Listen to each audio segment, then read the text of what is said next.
વડોદરાના નર્મદા કિનારે ચાંદોદના મલ્હારરાવ ઘાટ ખાતે 10 દિવસ માટે ગંગા દશહરા મહોત્સવનું આયોજન કરાયું છે। ગંગા દશહરા મહોત્સવની અંદર ચોથા દિવસે રાજપીપળાના ધારાસભ્ય દર્શના દેશમુખ હાજર રહ્યા હતા, જેમાં વિદ્વાન ભૂદેવોની ઉપસ્થિતિ વચ્ચે માતાજીની વિશેષ પૂજા કરી હતી અને કાર્યક્રમમાં જોડાઈ દર્શના દેશમુખે મહાઆરતીનો લાભ લઈ ધન્યતા અનુભવી। दिव्य मनोरथ स्वरूपे अमारे पण आववानुं थयुं अने श्री नर्मदाजीनी आरती, अर्चन, पूजन, नैवेद्य, दर्शन आ बधो लाभ प्राप्त थयो ते माटे अति प्रसन्नता व्यक्त करी रह्यो छुं।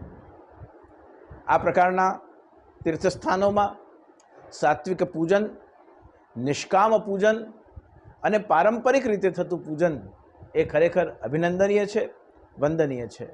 मारे गंगा दशहराना महोत्सव में उपस्थित थवानुं सौभाग्य प्राप्त थयुं ते माटे मारी प्रसन्नता व्यक्त करूं छुं। अर्चन, पूजन, आरतीनुं सौभाग्य मळ्युं ते माटे पण मारी प्रसन्नता व्यक्त करी।